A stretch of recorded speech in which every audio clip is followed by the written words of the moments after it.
por supuesto con todo lo que pasó también, ¿no?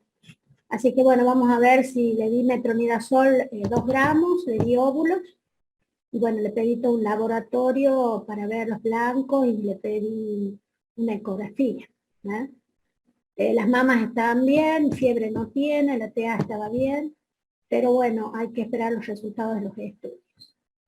Y bueno, por supuesto se hizo el parto en el Hospital de la Madre y Niño, vuelvo a aclarar, por el hecho de que estábamos esperando parto, pero justo viene y se complica esto de la mama con COVID, y bueno, la clínica no recibe pacientes, digamos, el referente es el Hospital de la Madre y Niño.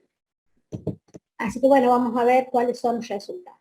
Y después, bueno, embarazadas nuevas, a montones, esta es la etapa en que tenemos, se renuevan las pacientes embarazadas, así es que, bueno, muchas embarazadas, muchas. Ya tengo hasta abril del 2022 fechas probables de parto. Hasta abril ya tengo.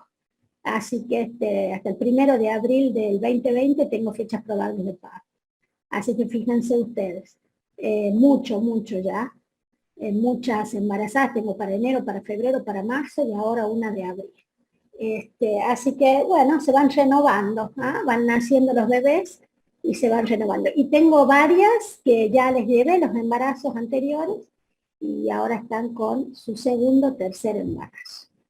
Así que bueno, vamos a ver cómo está todo. Espero que bien. El viernes también hubo un episodio, llegué a mi guardia en la maternidad privada, y había habido un acretismo placentario a la mañana, una doble cesárea anterior, placenta previa oclusiva total, con un acretismo.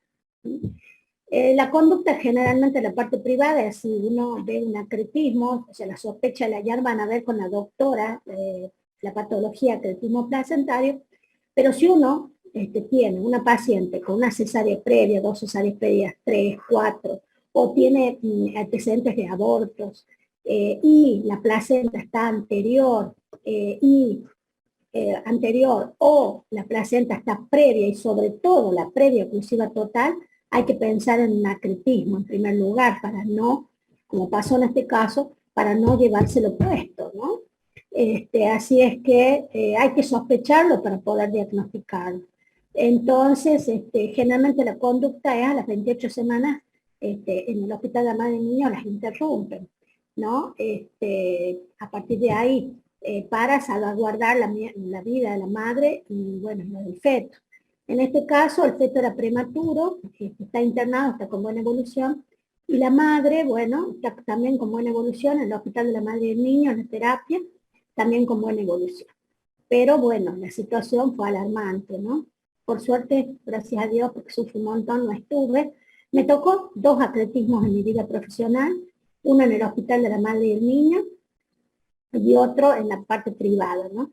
De una paciente que no era mía, recién se conocía sobre acretismo placentario, nomás, no era mía, fue en aquellas épocas que estábamos en el hospital, no era una paciente mía, me la dejan en verano, porque el médico se iba de vacaciones, y me dice que la paciente tenía un tumor, un mioma en la cara anterior. Bueno, la interno con 35 semanas, la paciente con dolores y una pérdida de sangre. En primer lugar, uno piensa en un desprendimiento, no era oclusiva total, pero era anterior, ya tenía una cesárea previa, y ese sangradito, viste, te hace pensar en un desprendimiento. Bueno, la tengo a la paciente perfectamente, le hacen una ecografía, no se veía absolutamente nada. Como la pérdida continuaba, decido interrumpir. Cuando entro, ya veo la placenta, había salido en una pércreta, pero había salido de la cara anterior y estaba cubierta con el peritoneo visceral.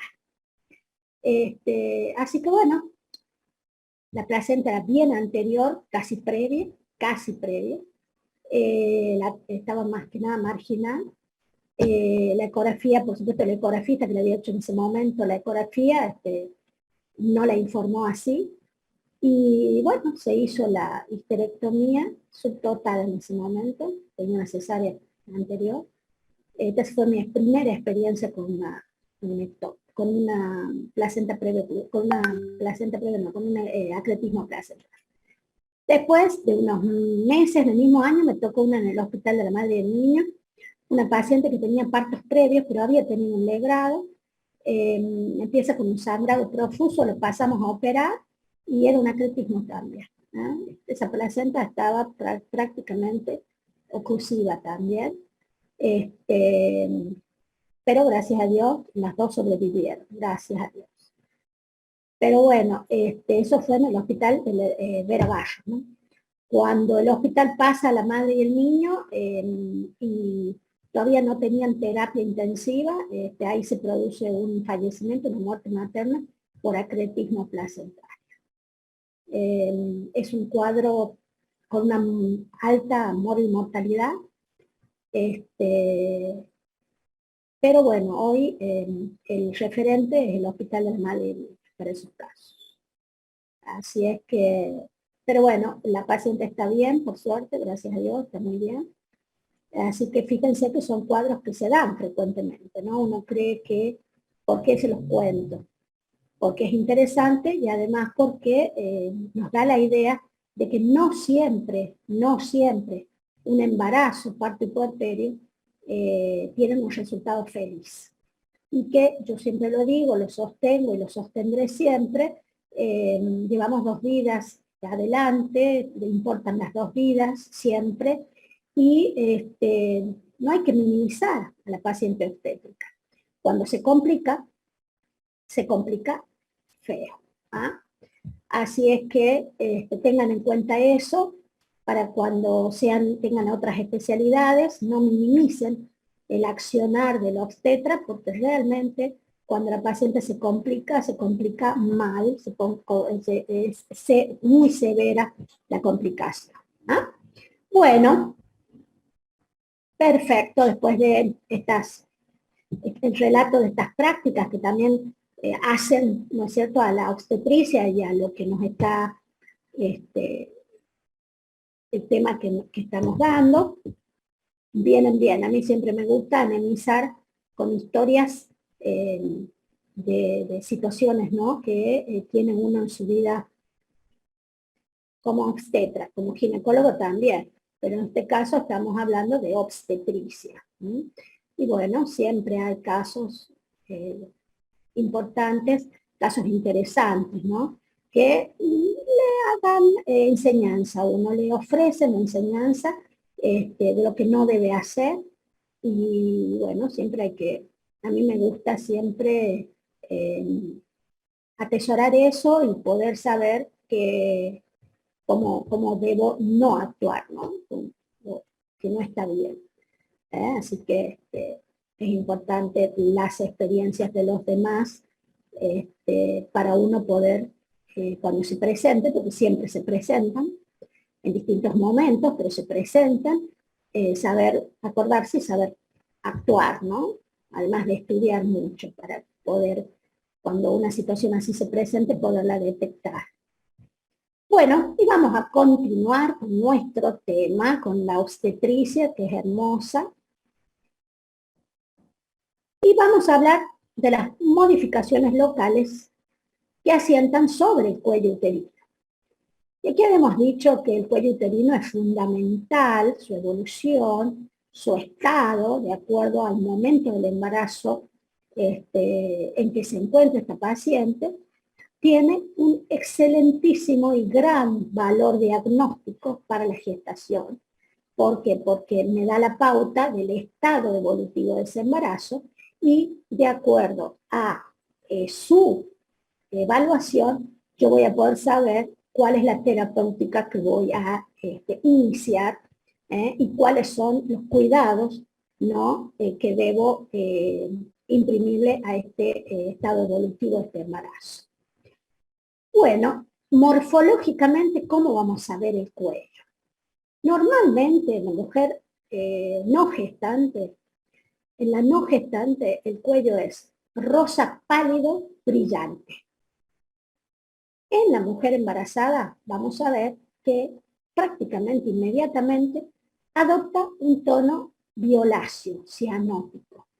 Es muy leve, muy leve. Si han visto la cianosis, se van a dar cuenta que es un lila, un violeta muy suavecito. No es el rosado pálido brillante, sino un violáceo muy suave, tipo tinte ciano. La forma exterior del cuello no se modifica, es decir, va a continuar siendo un cono o un cilindro. A mí me gusta más compararlo con un cilindro pequeño que va a medir igual que mide en la no gestante al comienzo del embarazo, entre 3 y 5 centímetros de longitud, porque en realidad la porción que nosotros tactamos a través del tacto vaginal es de aproximadamente 3 centímetros. ¿Por qué? Porque tenemos una porción intermedia y luego tenemos la porción supravaginal del cuello. Es decir, que la porción intravaginal es de aproximadamente 3 centímetros. Y al final del embarazo, nosotros podemos llegar a ver un cuello un poquito más acortado, de acuerdo a la actividad contráctil que haya tenido la paciente durante la gestación. ¿Por qué? Porque puede tener contracciones por alguna causa. Generalmente la más común es la infecciosa, es la infección urinaria y la infección vaginal. Son las dos infecciones más frecuentes en el embarazo, y esas pueden aumentar la actividad contráctil o puede generar actividad contráctil, y esta a su vez modificar el cuello. ¿Sí? Las contracciones son esenciales para el parto, por lo tanto, si hay contracciones, va a modificar las características del cuello. ¿Y qué son las características del cuello? Son 3 características: reblandecimiento, acortamiento o borramiento y dilatación. Esas son las 3 cualidades que tiene el cuello. Las cualidades no serían modificaciones que sufre el cuello al final del parto, al final de la gestación, y que van a llevar, ¿sí? Son modificaciones que producen las contracciones y que van a llevar a el parto. Bien, entonces su forma exterior no se modifica, ¿sí? La posición va a variar. Inicialmente es posterior, es decir, mira hacia el cuello. Habíamos dicho que anatómicamente la cara anterior del cuerpo se encuentra inclinada hacia la cara posterior de la vejiga, haciendo un ángulo en sus diámetros longitudinales entre el cuerpo y el cuello de aproximadamente 90 a 110 grados, abierta hacia adelante. Por lo tanto, esa es la anteversión que tiene el cuerpo uterino, y por lo tanto el cuello normalmente, fisiológicamente, mira hacia la cara posterior de la vagina. Con el progreso del embarazo, con la actividad contráctil, el cuello se va a modificar, posicionándose, ¿sí?, al final de la gestación, anterior con respecto a la cara posterior de la vagina. Anterior, es decir, va a mirar hacia la cara anterior de la vagina. Bien. Los orificios, acuérdense que tenemos un orificio externo, ¿sí?, que comunica con la vagina, y un orificio interno que comunica con la cavidad endometrial. El orificio cervical interno siempre va a estar cerrado en la paciente sin actividad contráctil, en un embarazo perfectamente normal, y el orificio cervical externo también. Eso en una nulípara, es decir, aquella paciente que no ha tenido partos vaginales previamente. Es la mujer que ha tenido partos vaginales, ¿sí?, de acuerdo al número de partos vaginales que haya tenido, vamos a ver que existe una permeabilidad del orificio cervical externo, que a medida que aumenta el número de partos, también va a aumentar la permeabilidad del orificio cervical externo. Y es perfectamente fisiológico. Entonces, la nulípara, ese orificio se va a presentar redondeado y cerrado. Y en la multípara se va a presentar, ya lo vamos a ver acá, se va a presentar en la nulípara así, bien circular y totalmente cerrado. En la nulípara se va a presentar con 2 labios, un labio superior, un labio inferior, una hendidura transversal en donde se va a encontrar el orificio cervical externo.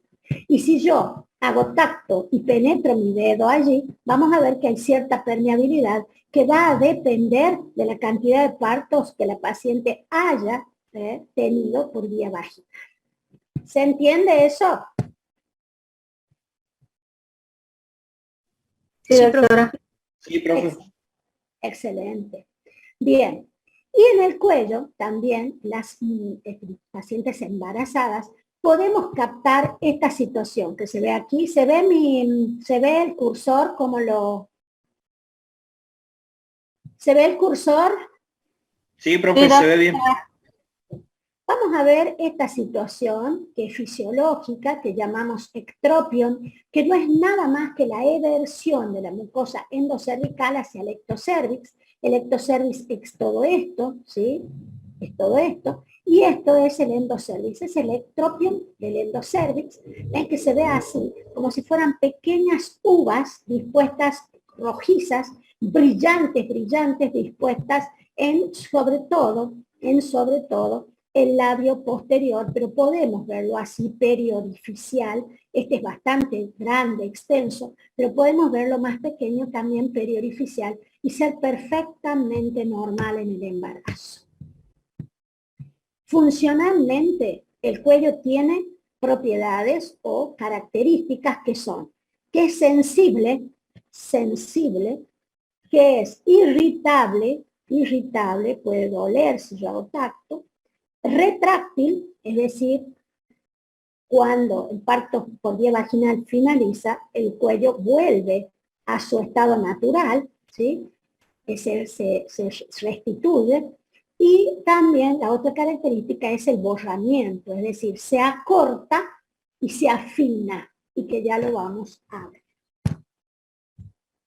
Bien, y acá vemos estos 4 cuellos, son cuellos de primigestas, y estos 4 de multigesta. Y vemos, comparando el cuello antes del parto de la primigesta y la nuligesta, en primer lugar, en la primigesta, es decir, la paciente que va a tener su bebé por primera vez, vemos un cuello de longitud variable, ¿sí? Y vemos el orificio cervical cerrado, del orificio cervical interno cerrado.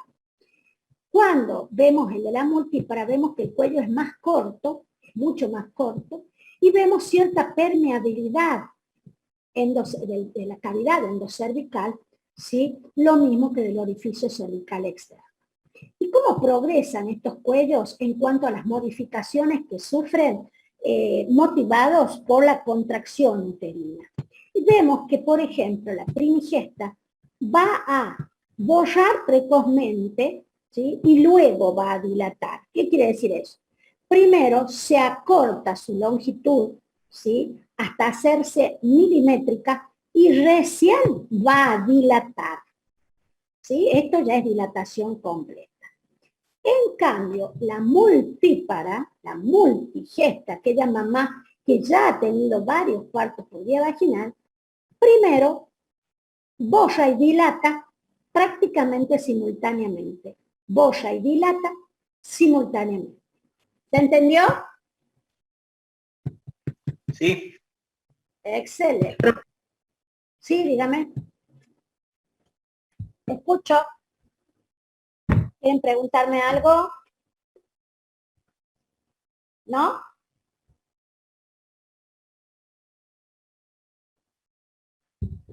Bueno, continuamos.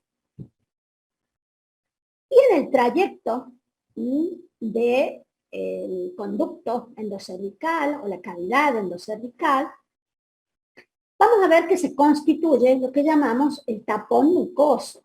El tapón mucoso es una estructura que en el parto ya se llama limos, y que es el tapón que se le coloca al endocervix para evitar ¿sí? el ascenso de gérmenes desde la vagina que colonice, ¿sí? a las membranas coriamnióticas o al mismo feto. ¿Sí? Bien. ¿Qué pasa con la vagina? La vagina de la mamá que va a parir por primera vez va a sufrir cambios en cuanto a lo que es la ampliación de su cavidad. Ya vimos en ginecología, o van a ver anatómicamente, que la vagina es una cavidad virtual en donde sus caras anterior y posterior contactan y que solo se hace real cuando hay procedimientos, cuando hay parto vaginal, cuando hay coito, pero generalmente es virtual, es un tubo de cavidad virtual. Entonces se va a ampliar la cavidad, se van a reblandecer sus paredes, permitiendo, por supuesto, su estiramiento. Va a haber hipertrofia de sus capas musculares con aumento de papilas folículos. La secreción vaginal se va a hacer con un pH bien ácido para poder mantener a la estabilidad del medio ambiente vaginal y que por supuesto los gérmenes no infecten. Pero siempre tenemos que tener mucho cuidado porque cualquier situación puede alcalinizar el medio ambiente vaginal y por supuesto las bacterias o los gérmenes presentes pueden infectar. ¿Qué pasa con la vulva? En la vulva va a haber hipertrofia de labios mayores y menores, por supuesto preparándonos para el parto vaginal. ¿Qué va a pasar con el periné? El periné es aquella zona comprendida entre el introito vaginal y la región anal, el ano mismo. Allí tenemos una estructura anatómica llamada rafe medio, en donde se insertan los músculos de la pelvis. Aquí, en esta zona, va a haber inhibición del intersticio, hiperplasia del tejido elástico y relajación, por ende, de los músculos de la pelvis para permitir el parto vaginal. ¿Y qué pasa con la pelvis? Bueno, la pelvis va a sufrir sus huesos, reblandecimiento y relajación de todo el aparato ligamentario. Muy bien. ¿Preguntas? Yo por el momento no, profe. Excelente. Vamos a otro tema entonces.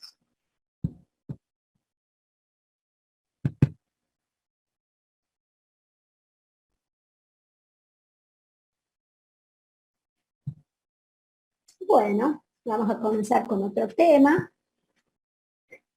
Que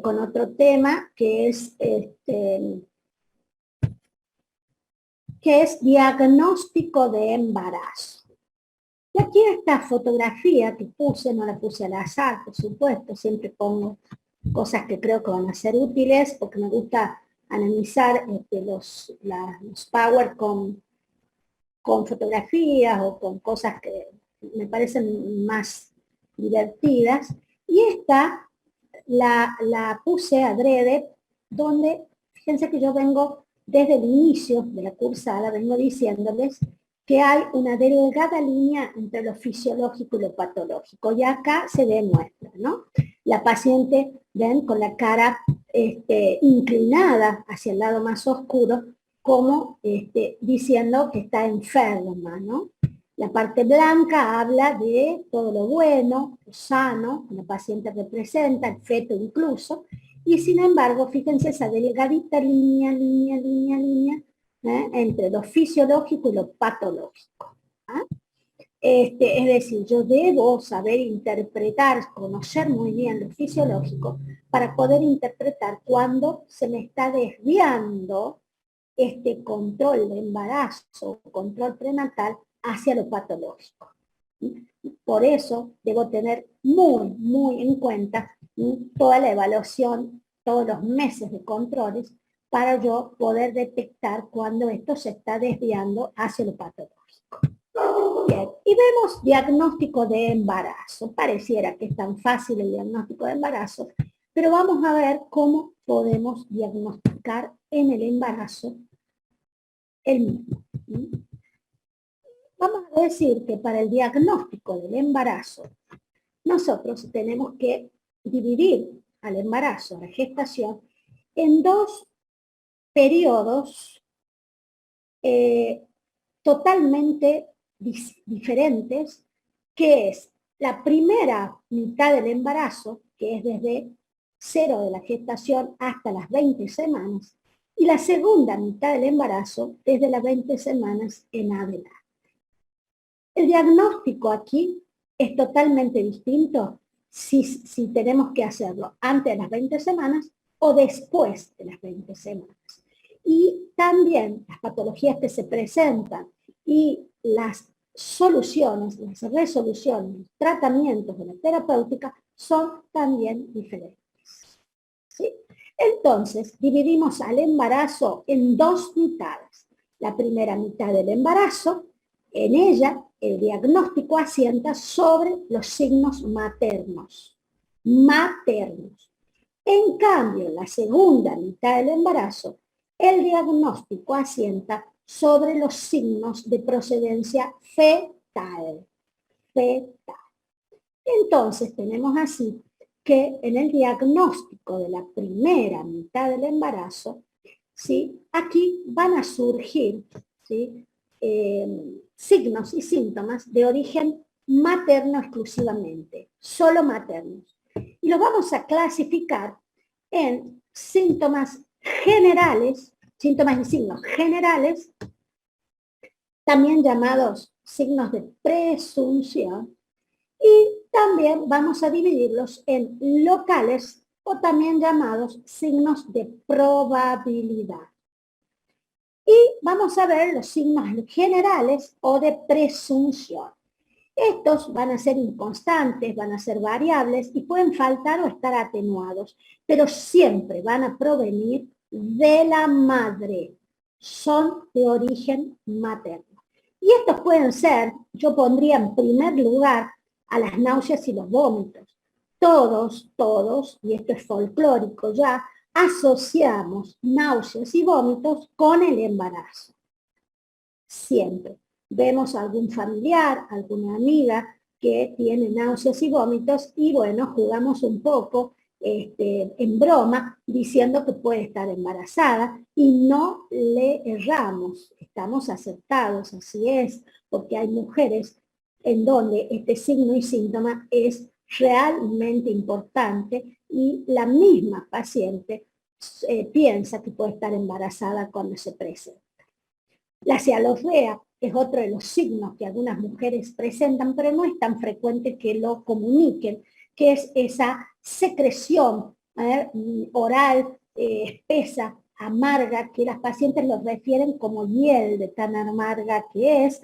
La hiel proviene de los animales, es muy amarga, yo nunca probé eso, pero la paciente te lo refiere así, como muy amarga, intolerable, y que en cierto modo es la causa de las náuseas y los vómitos en ciertos momentos.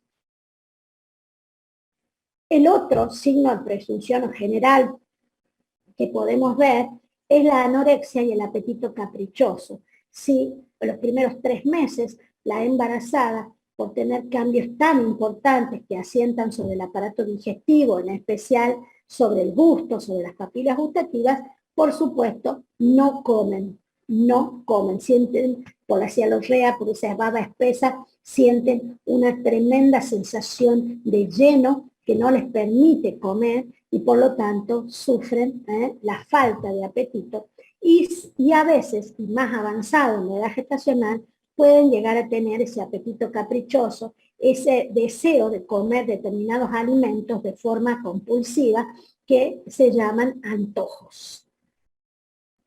También algunas mujeres, pocas he visto, tienen aversión a ciertos olores. El perfume del esposo, alguna comida, como por ejemplo el huevo frito, la paciente le provoca náuseas y vómitos. También, y es frecuente esto y lo podemos notar en ciertas pacientes, la irritabilidad, la tristeza, la alegría, la melancolía son frecuentes, pero siempre van asociadas a la mochila que la paciente embarazada trae, es decir, en cuanto a su estado emocional, en cuanto a su familia, a el embarazo, si es deseado o no, a la pareja, a la aceptación de este mismo embarazo por la pareja, uno puede notar estos cambios. Y También podemos ver como síntomas generales los mareos, los primeros 3 meses generalmente por la hipotensión pueden aparecer. Las lipotimias yo no las considero del todo fisiológicas, hay que investigar, las palpitaciones también, pero sí son frecuentes la somnolencia y también lo pueden ser la fatiga, mujeres que duermen todo el tiempo, sí se sienten cansadas, sí también puede ser debido al embarazo. Entonces, las náuseas, los vómitos a veces son importantes, incoercibles, y van a ver que hay una enfermedad que se llama hiperemesis gravídica, que está asociada con trastorno psicológico y que puede llevar al equilibrio hidroelectrolítico y a la morbilidad y mortalidad también fetal y materna, ¿no? Entonces hay que tener mucho cuidado con la hiperemesis gravídica o con la emesis gravídica. Uno por ahí la minimiza y pueden ser importantes cambios que puede tener la mujer a través de las náuseas y los vómitos. Uno lo toma como fisiológico y recuerden lo que les dije, no todo es fisiológico en el embarazo. La tristeza, la melancolía, sabemos que puede ser frecuente en el embarazo, pero si tenemos una paciente que no se levanta todo el tiempo, todo el día, está en cama, no se quiere alimentar y tiene trastornos previos psicológicos, ya no sería un embarazo fisiológico esto, ¿no? Hay que tener cuidado con la depresión también, sobre todo en el puerperio. Y bueno, la presencia de varices, ya sabemos que cuando aumenta la cabeza fetal tiene cierto tamaño, el feto cierto tamaño y puede comprimir las venas pelvianas, podemos encontrarnos con varices, no tan solo en los miembros inferiores, sino también en la vulva, que la paciente cómo las refiere, las varices vulvares, como puntadas, te dice, tipo puñaladas sobre la vulva. Hay que pensar que pueden ser varices, ¿no? Y las varices pueden estar también en el ano, acuérdense, las hemorroides, las venas hemorroidales, puede estar presente en la vulva unilateral, bilateralmente, en las paredes de la vagina incluso, y en los miembros inferiores. Y bueno, y así también, ojo, que pueden estar internamente. Hoy casualmente la chica esta que operé porque no había una desproporción de la cabeza fetal, tenía varices en el interior. Ojo con las varices internas, ¿no? Y así por contarles, hace muchísimos años, también yo era residente, ¿no?, de la especialidad, por eso les hablo muchísimo, pero nunca me olvido. Un martes le habíamos dado de alta a una chica de 16 años, por supuesto yo no, le dieron el alta en la guardia, a una chica de 16 años, puérpera, que había tenido su parto por primera vez, y bueno, la chica estaba en buenas condiciones, se le dio el alta. A las 24 horas ingresa con un cuadro de tromboembolismo. Tromboembolismo. Por supuesto, fallece. Cuando se le hace la autopsia, se descubre que había una trombosis de la vena ovárica. Y había sido un parto vaginal. Profe, Sí. ¿Con qué frecuencia se dan las varices y afecta a mujeres de distintas edades por igual? Generalmente afecta a las que tienen más partes vaginales, a las multigestas, pero podemos encontrarlas en cualquier tipo de mujer, digesta, multigesta, cuando tienen fetos de tamaño importante. Fetos grandes. Ahí con más razón podemos encontrar. ¿Está? Bien, gracias, profe. Perfecto. Bien, continuamos. Bien, la tiroides, siempre hay que revisarla, podemos encontrar hipertrofia de tiroides, pero no es un motivo de consulta. Generalmente hoy han cambiado los valores de TSH y es muy importante el anticuerpo antitiroideo, porque evaluamos eso para tratar. Hoy no se trata la tiroides, el hipotiroidismo, porque sí hay otros algoritmos terapéuticos que hoy han, digamos, minimizado un poco el tratamiento. Las varices ya vimos que es frecuente, y la poliacuria dijimos que lo que más tiene la paciente es micturia, ya explicamos el por qué. La polaquiuria es más asociada a infecciones de la vía urinaria que fisiológico. Entonces, fíjense ustedes, no puedo considerar fisiológica la polaquiuria. La sensación de tensión y mayor sensibilidad mamaria, sí, al inicio del embarazo sobre todo, después mejora. Y la pigmentación de la piel también, ya la explicamos, que es frecuente, que aparezca, ¿sí? En la cara, llamándose cloasma gravídico, en los pezones, en la areola, en la línea media abdominal, en los lunares, en las cicatrices, en cualquier, puede ser en los codos, en las axilas, puede haber aumento de coloración y por supuesto a los 3 meses del puerperio esto regresa a la normalidad. Bien, esos serían signos generales. Y vamos a ver los signos locales, o también llamados de probabilidad de embarazo. Los anteriores se les llama de presunción. Y en primer lugar, y creo que es la más importante, es la amenorrea. Cualquier paciente a la cual le falta la menstruación, lo primero que piensa es que puede estar embarazada.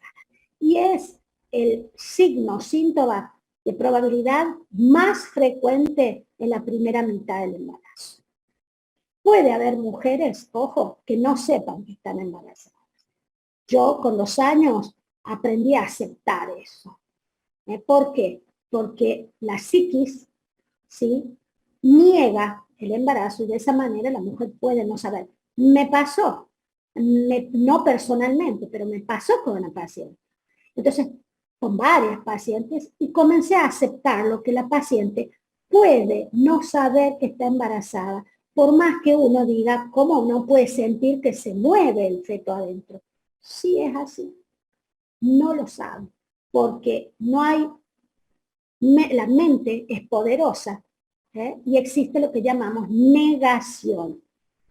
Yo me llevo siempre de los versitos y digo siempre que no hay más ciego que aquel que no quiere. Por alguna situación uno niega estar embarazada y te apuesto que no sentís. Me pasó con una paciente, les cuento, una paciente, mamá de un chiquito compañero de mi hijo de fútbol y de escuela, ya me conocía, un día viene a la consulta. Bueno, le digo, hola, ¿cómo estás? ¿Qué te anda pasando? Mira, me dice Mónica, vengo porque mi mamá me dice que yo estoy embarazada. Y yo no estoy embarazada, soy gordita, esta panza la tengo siempre, dice. Pero bueno, me insistió tanto que vine para ver por las dudas, dice. Bueno, espectacular. A ver, le digo, párate. Cuando se para, veo ese diente muy voluminoso. Según ella, siempre había tenido ese diente. Gordita, por supuesto, de caderas anchas, muy linda, bellísima. Bueno, le digo, vení, pasa, estate en la camilla. Cuando ella se coloca en el cúbito dorsal, sale más vientre. Hago las maniobras de Leopold, que ya las vamos a ver, que son fundamentales como semiología obstétrica, fundamentales, debemos conocerlas perfectamente. Hago maniobras semiológicas y ubico con la primera maniobra de Leopold, ubico el fondo uterino por encima del ombligo, más o menos, ¿sí?, a 3 centímetros del ombligo. Bien, ella, por supuesto, no me decía nada. Bien, le digo, permíteme, voy a poner, yo ya con eso me di cuenta. Agarro ¿cómo se llama? No va a salir ahora, bueno,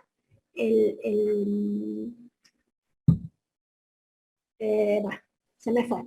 Agarro el monitor de latidos cardiofetales, ¿no? No va a salir, y lo coloco.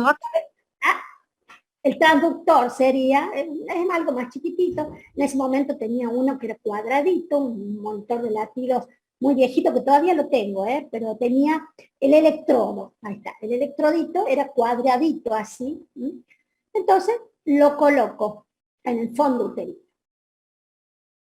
y automáticamente suenan los latidos cardiofetales. La asusto con eso, ¿no? Y ella hace sorprendida. ¿Qué es eso? Me dice. Le digo, hija, ¿son los latidos de tu bebé? Sí, estaba embarazada, mamá tenía razón.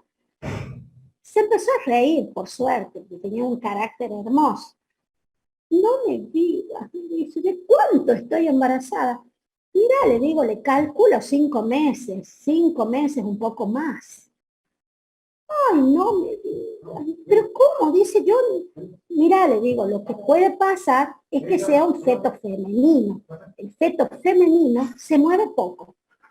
No es que se mueva poco, sino que es pausado, es un movimiento lento, ¿no? En cambio el varón patea.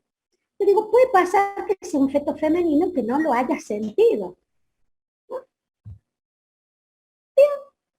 Ella no le llamaba la atención no menstruar porque siempre había sido gordita, entonces siempre tenía eso que menstruaba, no menstruaba, ella no le preocupaba. Bueno, le indico la ecografía y eran 22 semanas. Y era un feto femenino. Nace la bebita en diciembre. Aproximadamente fines de marzo, primeros días de abril, aparece en la puerta. Yo siempre coloco mi escritorio frente a la puerta, así hay que colocarlo. ¿Por qué? Porque uno puede ver a la paciente y hacer la inspección general desde que la paciente ingresa. ¿Sí? Entonces yo, desde que la paciente abre la puerta, yo ya la miro su andar, miro su aspecto general hasta que llega a mi silla. Entonces, yo abre la puerta y se ríe. Digo, ¿qué pasó? ¿Qué pasa que venís tan graciosa? Me parece esta vez, dice que estoy embarazada. Pero si nació en diciembre la bebé, yo la sorprendida. ¿Y cómo sabes? Y porque siento que se mueve ahora, dice. Poco, pero siento que se mueve. Cuando la hago acostar, hago las maniobras de Leopold, ya tenía la altura a nivel del ombligo, bien a nivel del ombligo. Oh, y ahora sorprendida era yo. Ponemos el transductorcito, el electrodo, latidos cardiofetales.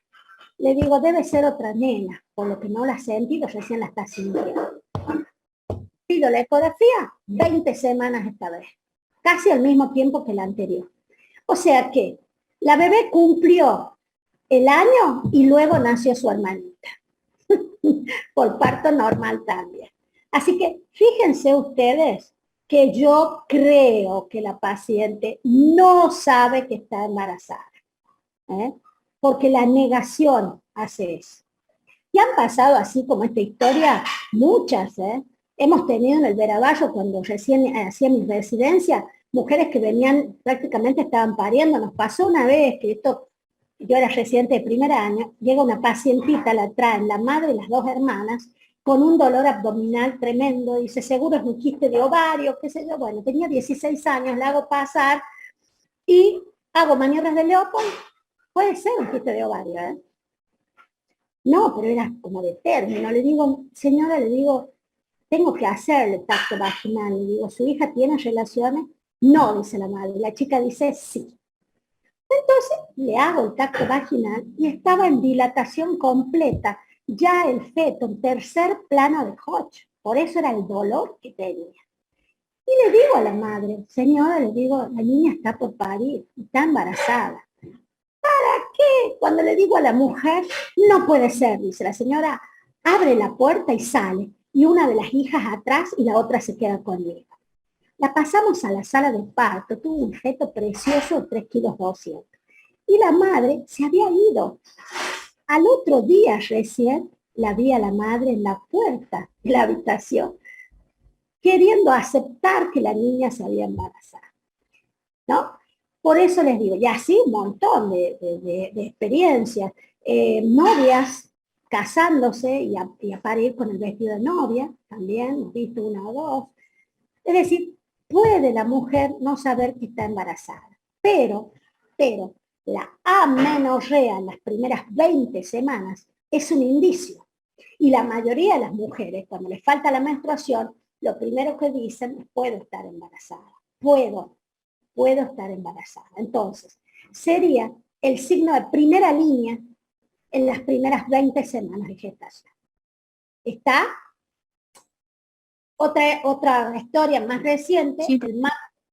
El martes pasado, en la guardia, vino una paciente de 23 años con un abdomen como de término, refiriendo un parto hacía 3 meses. 3 meses. Bueno, dijimos, puede ser un embarazo ectópico. Mientras le hice tacto, porque parecía que venía pariendo, como gritaba, no, el cuello cerrado. Le hacemos un test de embarazo negativo. Le hago la ecografía, era un quiste de ovario tremendo que ocupaba toda la cavidad abdominal. El niño que tenía, porque tenía un chiquito por parto normal, hacía 3 meses, el sobrino le había pegado en el abdomen y parece que se había roto el quiste y el quiste largaba líquido y eso le provocaba tanto dolor, ¿no? La operamos, sacamos un quiste importante y mejoró sustancialmente. Por eso les digo, también uno puede sospechar cuando tiene abdómenes muy pronunciados, ¿no? Como vemos aquí en este caso. Pero siempre recuerden que la embarazada, ¿sí?, puede no saber que está embarazada y ser perfectamente normal. Yo con el tiempo lo entendí, ¿no? Con el tiempo y con las historias. Bien, entonces la amenorrea sería en este caso el signo de probabilidad de primera línea. Luego tenemos signos vulvovaginales, es decir, que muestra, ¿no?, la vagina y la vulva y que pueden estarnos indicando un embarazo. Como es, por ejemplo, que la mucosa del vestíbulo, el meato urinario, ¿sí?, la vulva, la vagina, incluso el cuello, pueden tornarse en ese tono violáceo, muy pálido, tipo, se me fue, ese colorcito violáceo, ¿no? Que pueden uno hacerlo sospechar. Luego, los signos uterinos son los cambios en la forma uterina, ¿no? En la forma uterina, que vamos a ver que el útero generalmente tiene 3 formas. Una fisiológica, que es al inicio del embarazo, que es la forma piriforme, ¿sí?, de esa forma de pera aplanada en sentido anteroposterior, ¿sí?, dada vuelta, invertida, pera invertida. Luego a la forma globulosa, que puede adoptar de una mandarina, un pomelo, una naranja, un pomelo, y luego la forma ovoide cuando se exterioriza de la pelvis menor hacia la pelvis mayor, hacia el abdomen. También podemos ver signos a nivel del cuello, cuando el cuello está reblandecido, de hecho acortado. Nosotros conocemos perfectamente la anatomía y si tenemos un cuello acortado, un cuello blando, ¿cómo sería? ¿Cómo captaríamos nosotros un cambio en esa consistencia del cuello? Cuando el cuello es normal, está sin signos de modificaciones, o en la paciente, que no está embarazada, el cuello tiene esta consistencia, la del pabellón auricular, la del cartílago, ¿sí? Cuando la paciente está embarazada y ha tenido algo de actividad contráctil, el cuello adquiere esta consistencia, al final del embarazo, ¿no? Esta, blanda, blanda, blanda. Entonces eso nos puede hacer pensar que la paciente está embarazada. Lo mismo la permeabilidad del cuello, ¿no? La permeabilidad del cuello y el fondo del saco. Cuando hacemos tacto vaginal y tocamos el fondo del saco, ya vamos a ver el tacto vaginal y podemos ver que está ocupado por el cuerpo uterino y vemos que el cuerpo, con la palpación de la mano libre en el abdomen, vemos que es globuloso, también nos puede hacer pensar en que la paciente puede estar embarazada. Por supuesto que en una guardia de obstetricia o en un consultorio siempre hay test de embarazos disponibles y siempre hay también un laboratorio para poder hacer una subunidad beta que vamos a ver en sangre. Así es que el método complementario de elección, en este caso, en las primeras 20 semanas, es el test de embarazo, ¿sí?, que puede ser en orina o en sangre y que ya lo vamos a ver. Otro de los cambios que puede sufrir el útero son los cambios de volumen, que se van a relacionar sí o sí con la edad gestacional. Y así vemos, por ejemplo, que a las 8 semanas, el útero es intrapélvico. Es decir, a las 8 semanas de embarazo, el útero todavía está en la pelvis menor. Todavía está en la pelvis menor. Cuando el útero comienza a crecer, ¿sí? Entonces nosotros ya vamos a poder relacionarlo con edad gestacional. A las 8 semanas dijimos es intrapélvico. A las 12, 13 semanas ya se asoma al abdomen a través de la palpación por encima del pubis, bien por encima del pubis, podemos palpar el fondo uterino. Cuando palpamos el fondo uterino entre el ombligo y el pubis, el borde superior del pubis, decimos que son aproximadamente 4 meses. Cuando lo palpamos a nivel del ombligo, decimos que aproximadamente son 5 meses. Cuando lo palpamos entre el ombligo y el apéndice sifoides a mitad de camino, decimos que son aproximadamente 6 meses, 7 meses, y cuando lo palpamos sobre prácticamente el apéndice sifoides, decimos que es el término. Y ya hablamos de los cambios de forma. Y de los cambios de consistencia también hablamos. Bueno, acá vamos a quedar. Bueno, muy bien, ¿se entendió o no? Sí. Bueno, sí, doctora. Excelente, vamos a dejar acá, el miércoles nos volvemos a ver. Bueno, ¿Les parece? Bueno, doctora, Sí. ¿a la misma hora? No, más temprano, 7:30. Ya les mando después el link. Ah, bueno, doctora, Bueno. muchas gracias. Que pase Buenas buena noches, profe. Igualmente ustedes. Hasta luego. Hasta luego, doctora. Hasta luego, doctora. Buenas noches. Hasta luego. Buenas noches.